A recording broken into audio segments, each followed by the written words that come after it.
Hello everyone, I wanted to do a recording to share some information and hopefully point you in the right direction if you're looking to build a PC, buy a brand name, or just do an upgrade.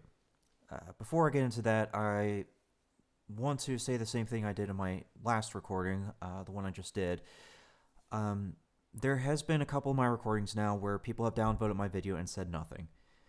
I do my best to put the time and effort into these recordings, so I would appreciate it if people took the time to comment first before downvoting my video. If there's something that you don't like, I'm sure we can hash it out in the comments, get it sorted, and call it a day. If you wish to downvote my video after, I can respect that, because then at least you made the effort to talk to me. But we're moving on now. So let me go ahead and get into the summary of Moore's Law's video so you can see where it relates to what I'm about to say. So in Moore's Law's video from 3 days ago, he was saying that AMD is liquidating their old stock of video cards in preparation for RDNA 3's release, which is the ones we just saw yesterday at the AMD press release. Now that's a big deal because that means that the older AMD video cards are going to be at a really great price. And so let's go and look at that real quickly. So Amazon and Newegg's pricing is going to be different. Be aware of that. But the 6700 XT is basically equivalent to a RTX 3070 from NVIDIA. On the other side, we have just a 6600, which is more equivalent to an RTX 3060.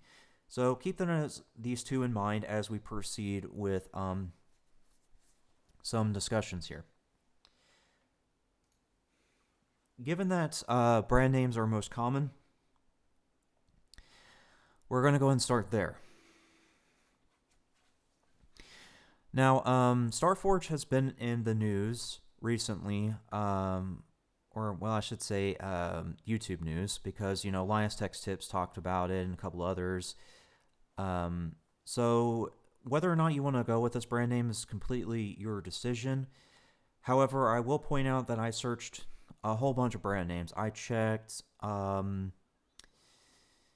GPU, I checked other major reputable brand names like Power GPU, and ultimately what I came up with was this. This is the best system specs that I can find at this cost, because unfortunately a lot of the big brand names right now are charging between $1,700 and $1,900 for a really good gaming PC, but this is the best I can find at $1,150. You'll notice that it's using an i5-12400, which is a 6-core 12-thread processor, so nothing wrong with that. That's certainly more than enough for straight gaming. If you're a streamer that games, then maybe not so much, but if you're just gaming, it should be fine. You'll notice that its video card is a 6650 XT. So this is going to be a little bit of a higher end model than what I was just showing previously, meaning it's going to be somewhere above a 3060's performance, but less than a 3070. So kind of in between the two video cards from NVIDIA. But for $1,150, I would say this is probably the best price that you're going to get. I would not recommend going up to the Pro PC of this. It gives you a bigger video card, but it doesn't change the CPU, so I don't see that as worth it.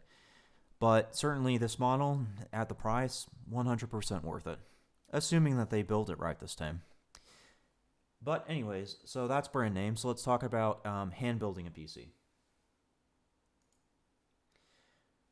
So if you're hand building a PC, right now the 6700 XT over at Newegg is at a better price than Amazon for whatever reason.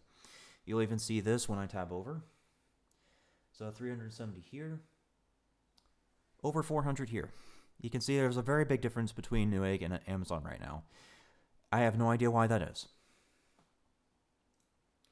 I didn't check the 6600 before starting this recording, but I can say that the price seems pretty reasonable. And the reason I can see it as reasonable for the video card is because Amazon, even before Newegg had its major blunders and all of that, if you remember, Gamers Nexus did a recording on all that. Even before all those issues, Amazon always has had a better return policy than Newegg. So I'm okay with expending a little bit more on Amazon just because it has a better return policy. Now, if you do live in an area where there's like a micro center or whatever, then 100% price match it there. That would be a far better outcome than even these two. But if it's not available to you, like Micro Center or an equivalent store, then keep this in mind as you proceed forward. Regardless of which of these two you pick, I would say one of these video cards and whatever your budget allows after that. So if you need a budget build, then I would go with an i5 13600K or an equivalent from the 13th gen i5 family. They have access to DDR4, so you should be able to get away with a pretty cost-efficient build doing that.